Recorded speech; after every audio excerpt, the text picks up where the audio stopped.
Welcome everybody to this episode of Notes with Jack, episode 9. Wow. 9 already. My name is Alan Fox, and I'm here with the man who made his Broadway debut in the year 1969 with a little production called Cock-a-Doodle Dandy. Is that right? That it was little, you mean? No. No, that was me trying to add a little flourish onto it. It wasn't. Was it Cock-a-Doodle Dandy, though? Yeah. Okay. That's a Sean O'Casey play. Uh-huh. Almost never done. Now we know why. But the interesting thing about it is very, very anti-Catholic.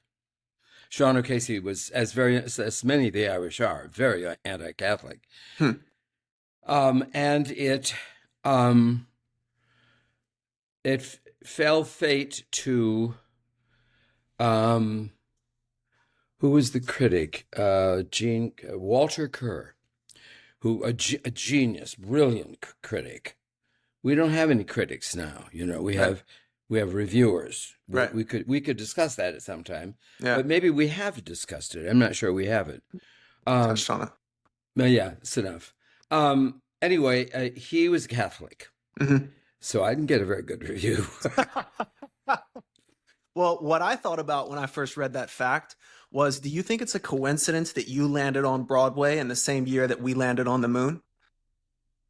Or do you think maybe there's a deeper meaning to that? You have stunned me into silence. That there's a seismic shift happening both in outer space and in the world. Well, I think I've mentioned this to you because it was also the year I was sort of for the debut year, and it was a debut year because that was my first, my only solo production for APA.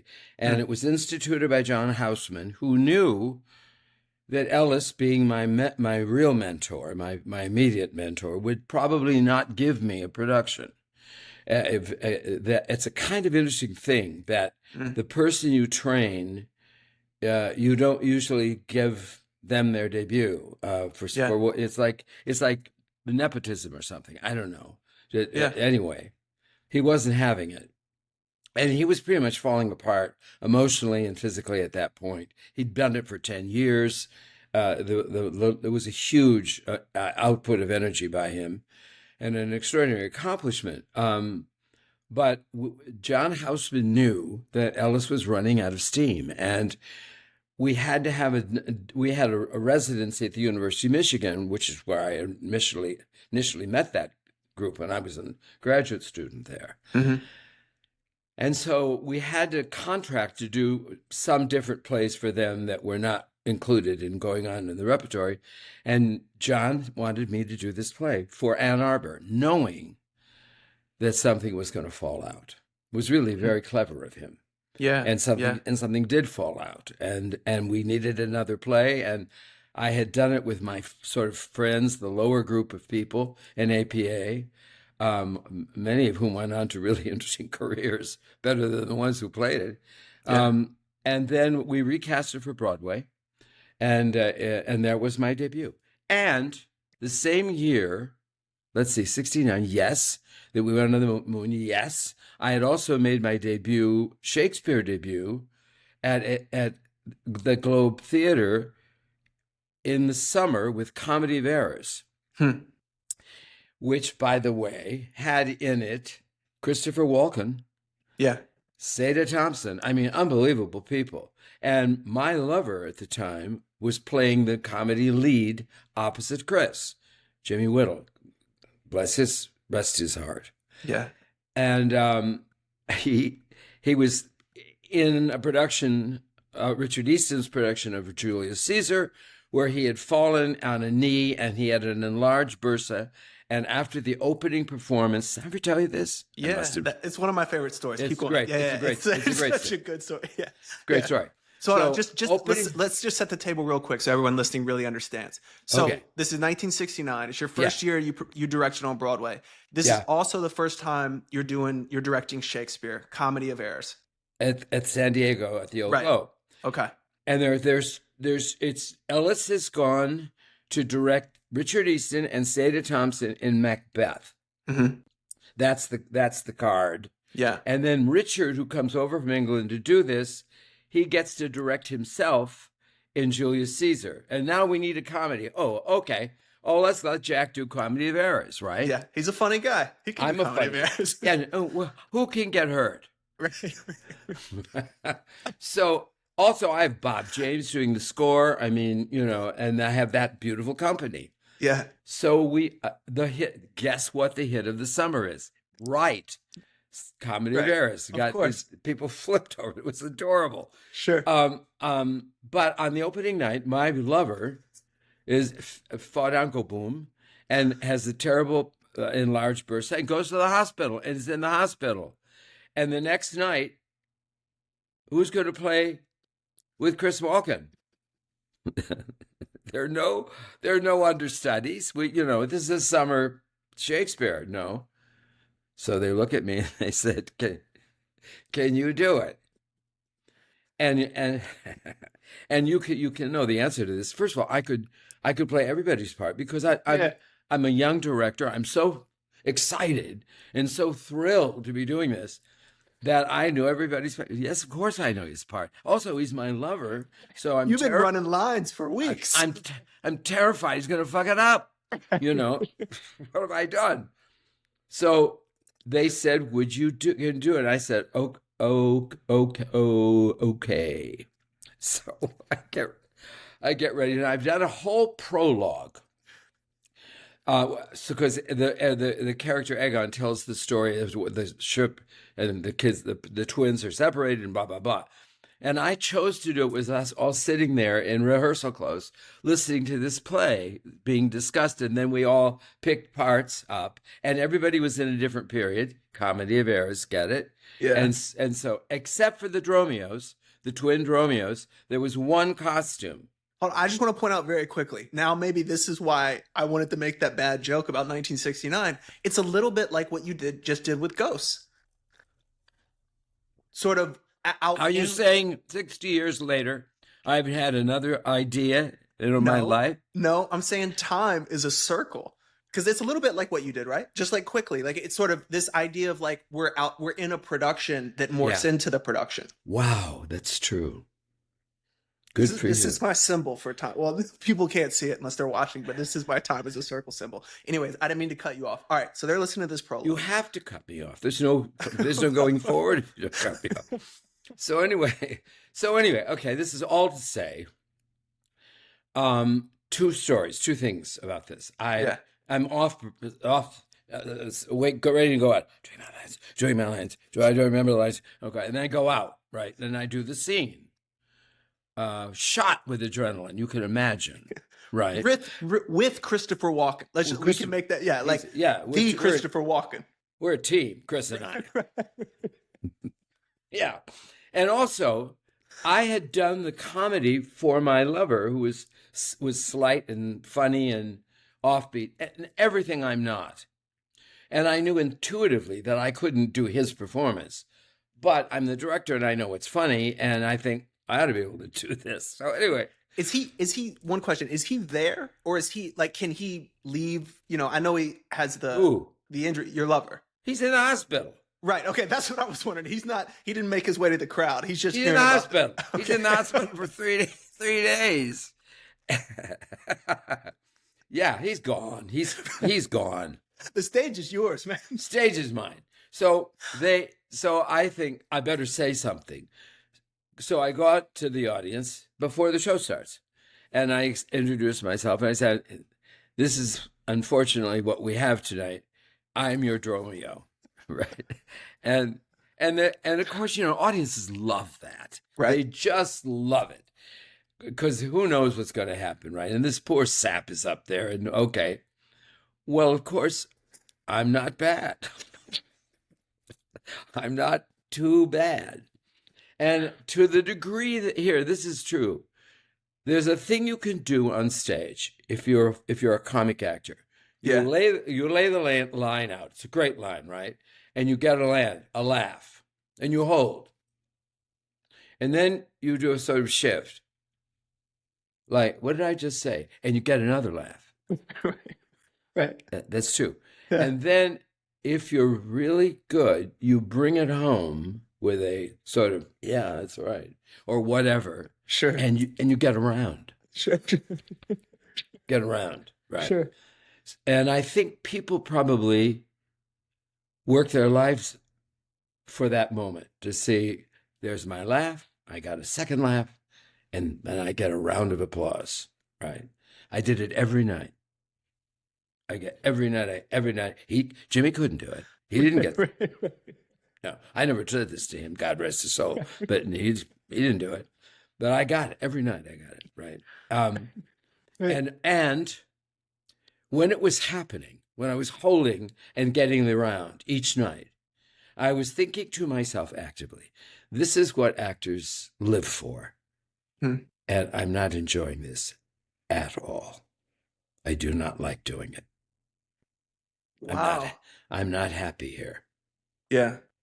I love the discovery. I love doing it for somebody else. But this is not fulfilling for me. I'm not an actor. Huh. I'm not and I learned it that night, and it was true, and that was it. Yeah. Okay. Okay. So I go home after Jim goes back into the show, and it's time. There's nothing for me to do. I go back to New York. And what do? I grew a beard for the first. Well, there was so much publicity after that stage debut. You just didn't want to deal with the. I didn't want to be seen. The fans, like exactly. Very, very Joaquin Phoenix of you to just like, you know what? I need to hide. I'm out of here. Yeah. I'm out of here. Okay. I didn't have anything else to do, so I grew a beard. The only time in my life I grew a beard. My hair was pretty much gone by that time. Pretty much. The beard was sable black.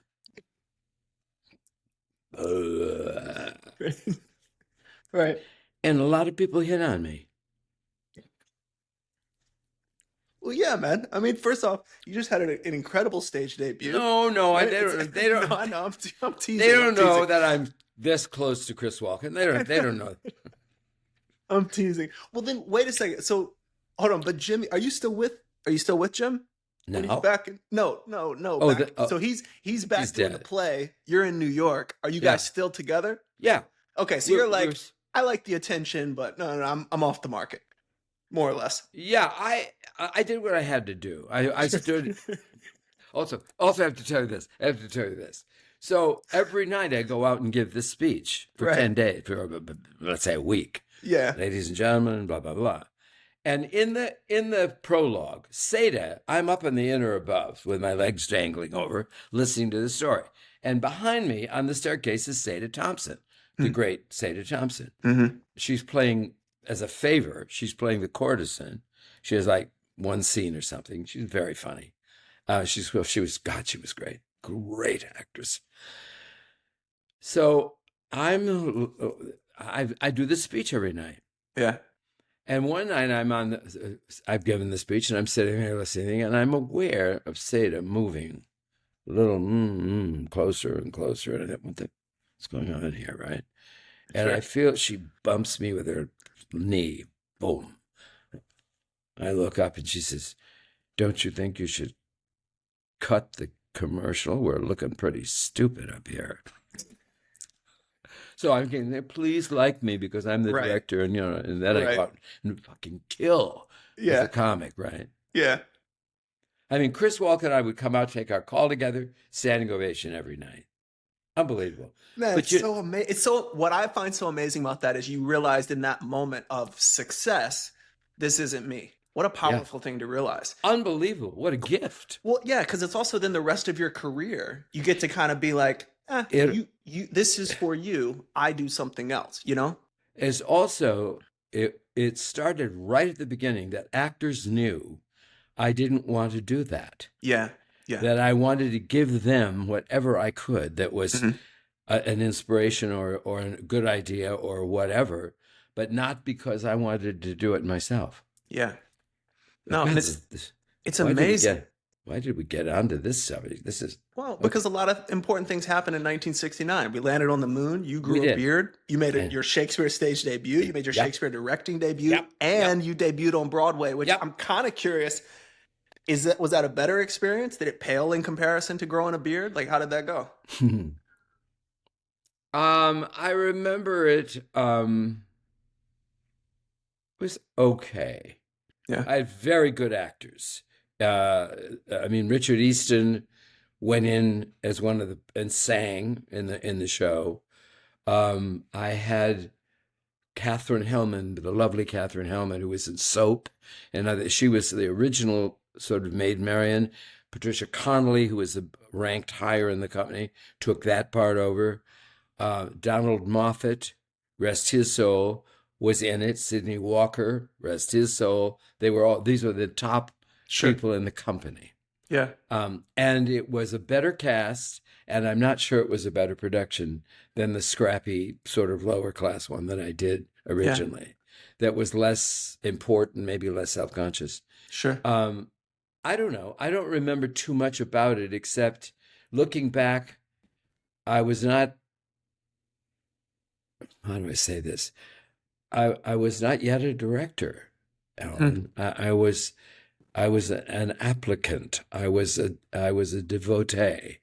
I did a version of what directors Ellis and everybody else was doing. I had confidence. I had an idea of what I wanted to do with it. Barry Bostwick, Barry Bostwick. Do you know who that is? No. He's a wonderful character actor. He's very well known. Lives in Hmm. California. Hmm. He was, forgive me, the cock. Um, he's a rooster.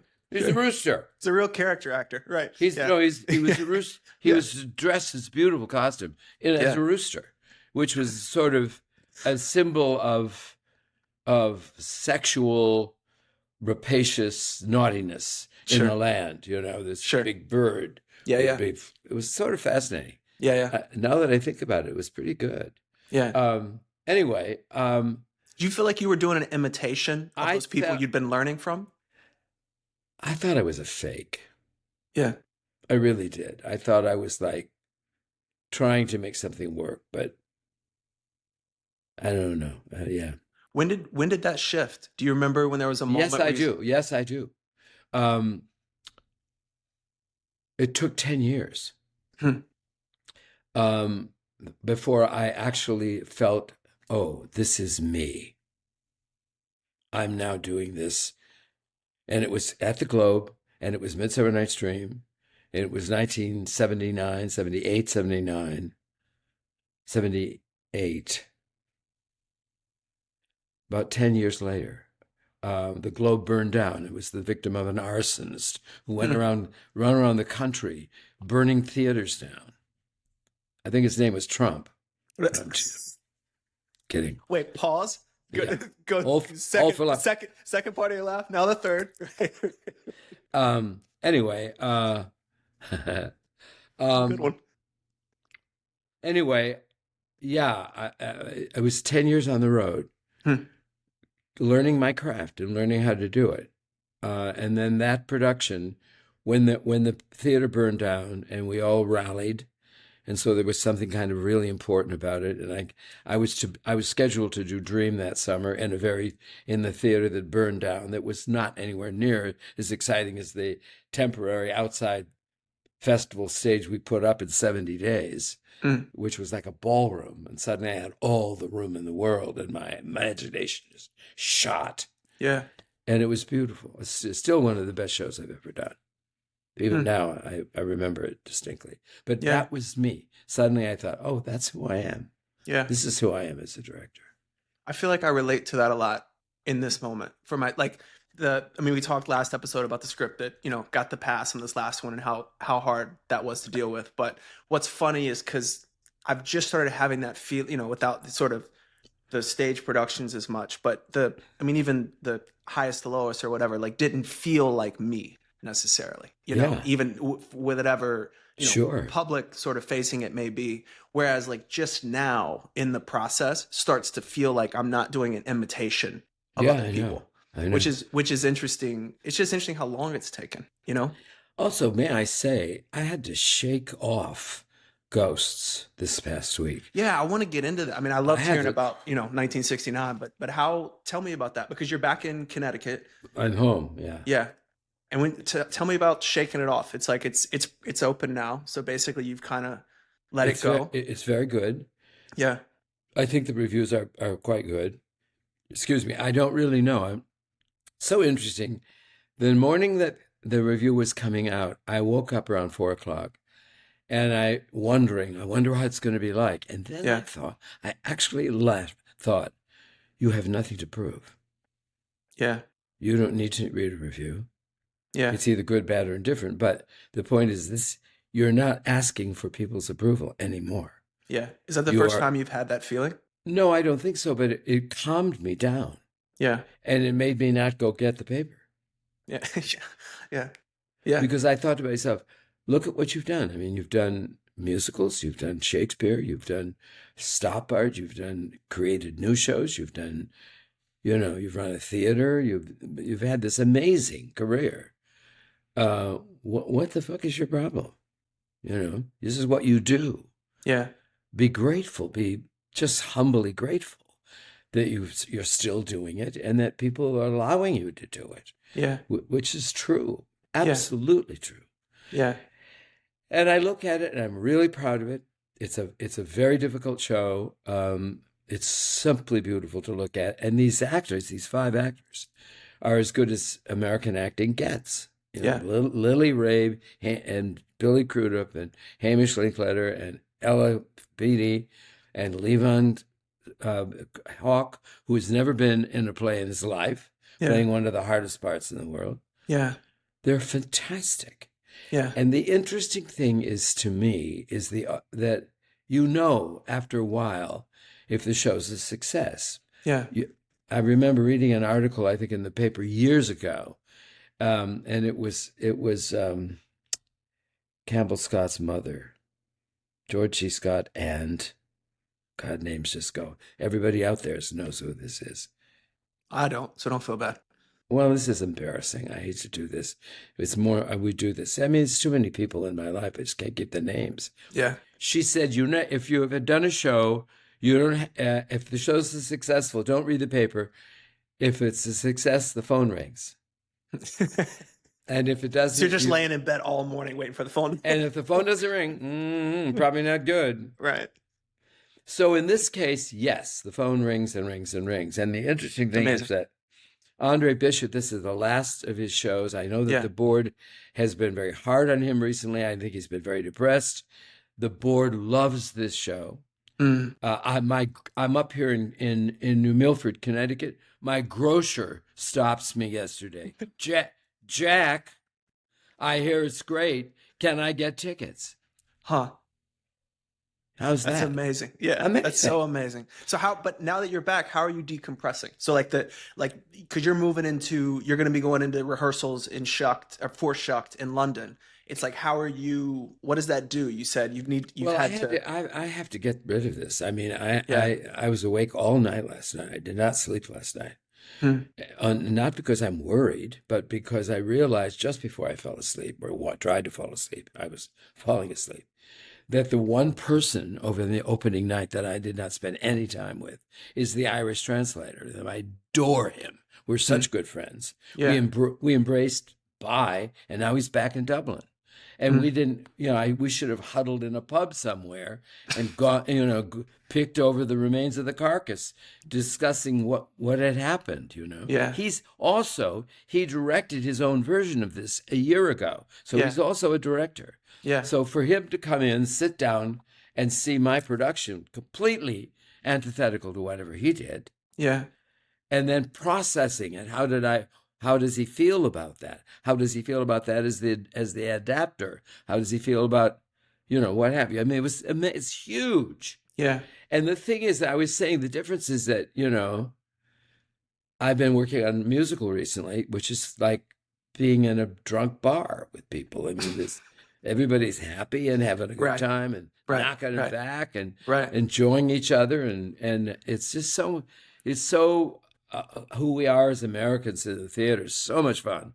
Yeah. And then I go into a room with 5 exceptionally talented younger artists, and there's this unbelievably difficult script. Yeah, with ghosts.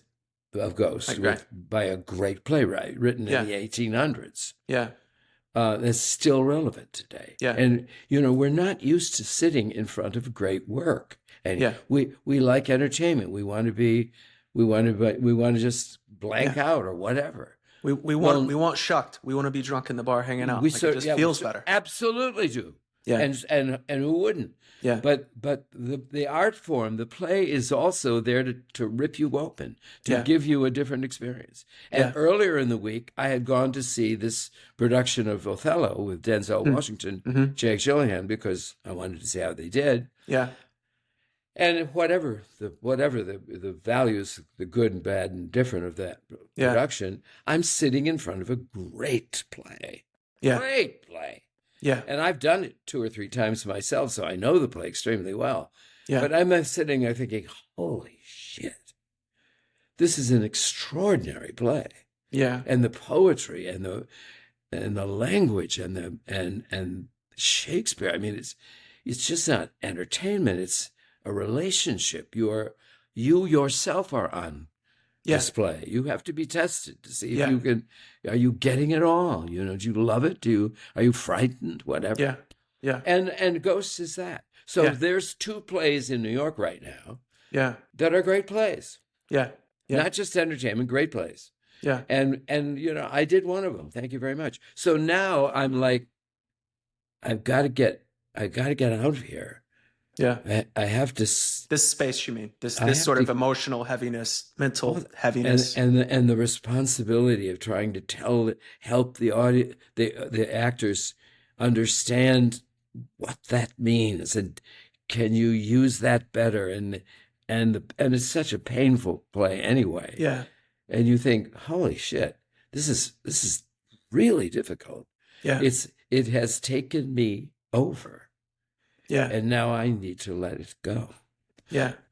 Is there a process in the past that you use, or is it something that feels intuitive where you just learn, or are there things you look to try to help you with that? I hate to say this, but vodka helps. Yeah, it used to help me a lot.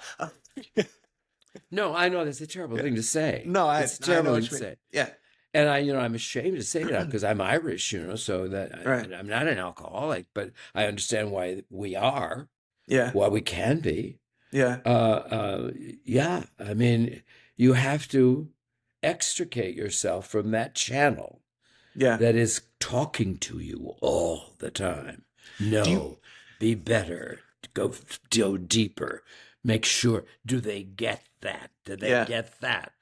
Wow, it's heavy. I love what you're saying though about it not, because in my own experience, it feels like what you're saying is whatever and you had sort of an established work you were coming in to direct versus trying to write something brand new. It's like you have a responsibility to what the core of the story is trying to do. And it never feels like you actually get there. Do you know what I mean? I mean, that's what I'm sort of parroting back to you. I'm hearing you say. It's like with the directing, it's like a little more here, because there's something, and for me, it's like truth, right? It's like we're trying to recreate truth, and we just never seem to quite be able to get there, Not only truth, but a specific truth. Right. The truth by a master teller who is after something. Yeah. Who's this has happened to you. You've faced that demon when you're writing about something really important to you, and you're trying to get the characters to bear witness to what it is that you feel you need to say. Yeah. I'm wanting that to happen for you again soon, because I watched it happen when we were working on Safe Space, and whether you like it or not, that's who you were. And that's what was going on. And that's what I was responding to and feeling, and I remember talking about some solutions that I was nervous about, to think, am I treading on your toes? Am I taking over your dream? Am I helping you, or am I usurping you here? Mm. And you were never anything but respectful. But I know some of it was a little painful. Well, it's interesting, man, because what I've learned since that experience, right? So, I mean, we talk about to bring it sort of semi full circle, talking about finding who you are versus an imitation. When I wrote Safe Space, I was imitating people like David Mamet, who because I didn't have, when I wrote Safe Space, I had an itch in me about what was happening with identity politics on college campuses. And I had read Arthur Miller's plays, and I'd read, a few David Mamet plays. I didn't, like I said, I don't know Shakespeare. I don't know all these things, but I knew that I didn't know how to write a movie yet, but I knew how to put people in rooms arguing with each other. So I started off, and I did. I mean, literally, like if you go back and look at the play Doubt and the play Oleana, if they had a baby, that was Safe Space, for better or Yeah, worse, that's because interesting. no, it is, and you can go back and look at the way they move. You can go back and look at a lot because I'm a master.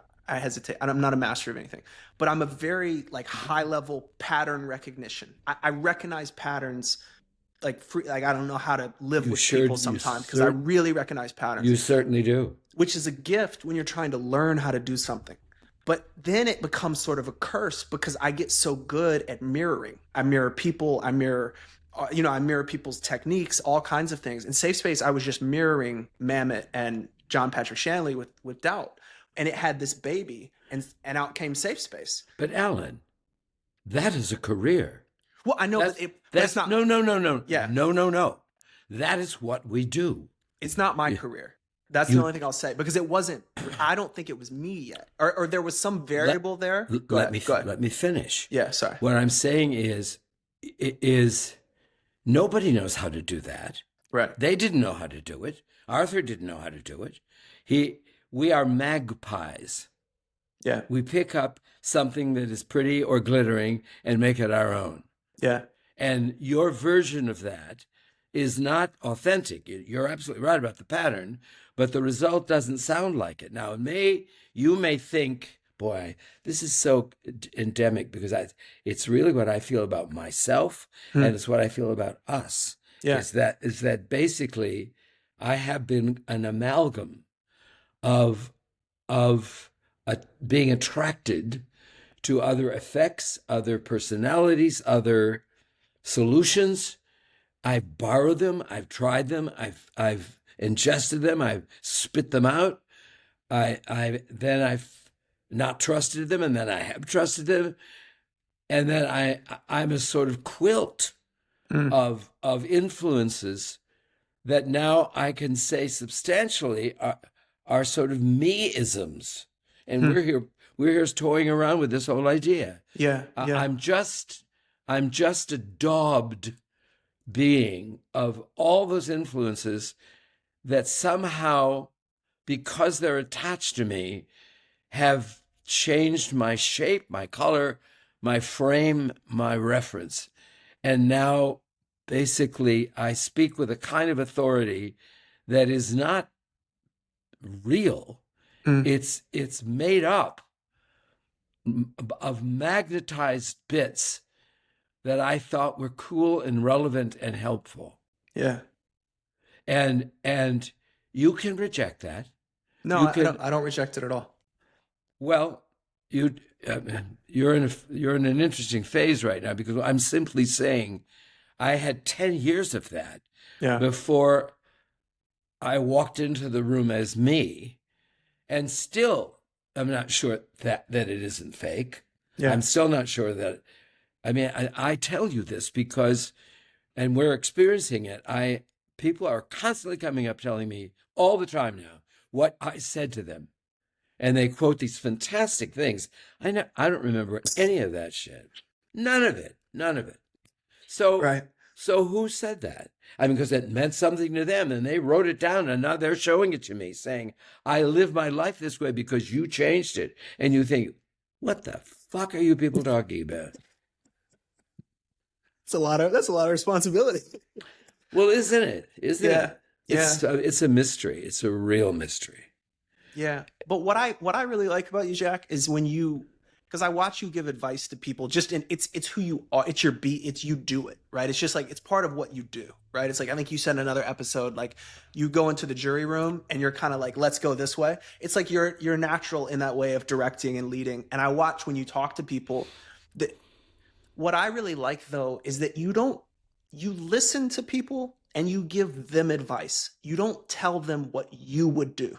Does that make sense? Like, I think No, not really.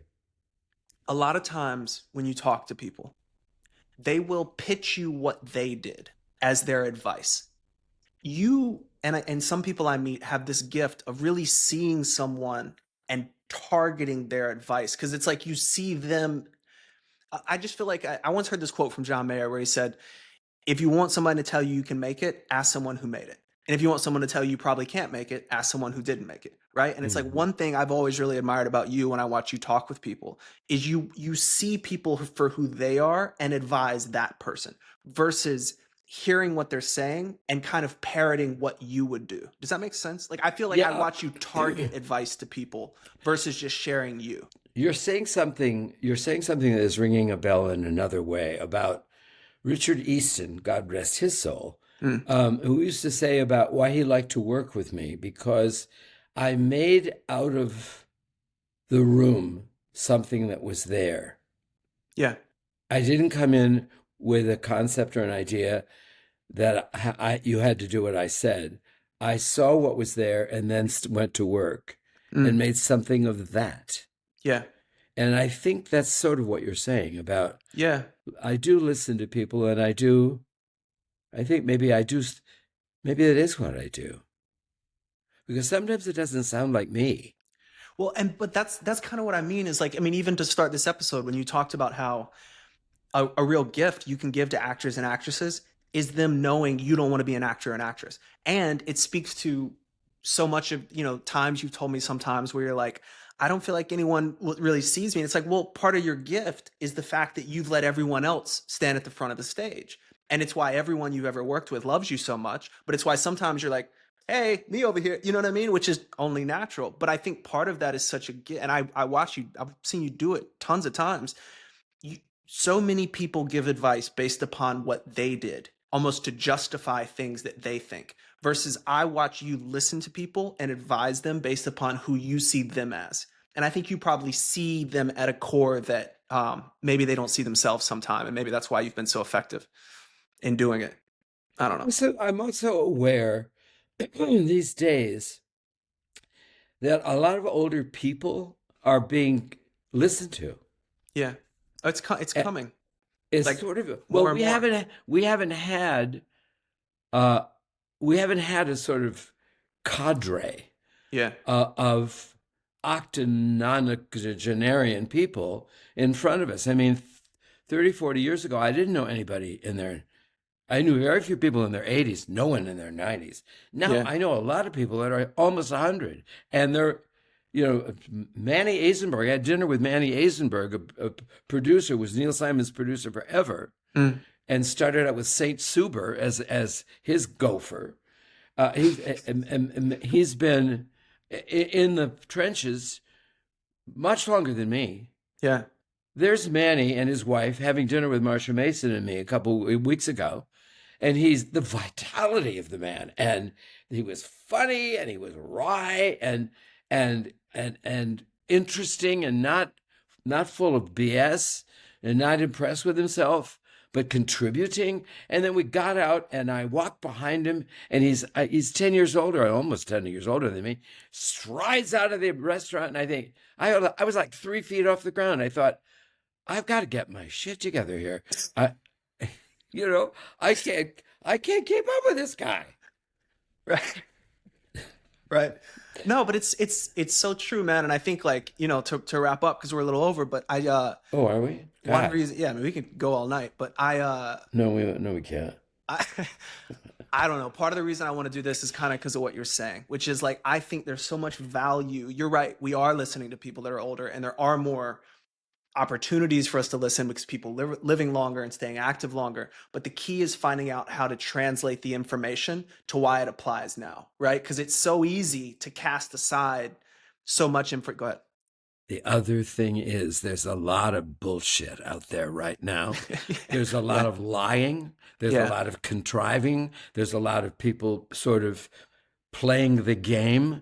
and suddenly we feel we're all at risk, and things are being twisted, and things are being devalued, and things are being reinvented, and some of it is terrible, and some of it might not be terrible, but you do whiff the truth when you hear it, Yeah, and you do whiff the BS when you hear it. totally. And I think if there is a kind of salvation about the weird climate we're in right now, is that we are listening very carefully Yeah. to what's being said, and we are keeping our counsel. We're not always out there sort of saying everything we should, but boy, the value of truth has never been more important than it is right now.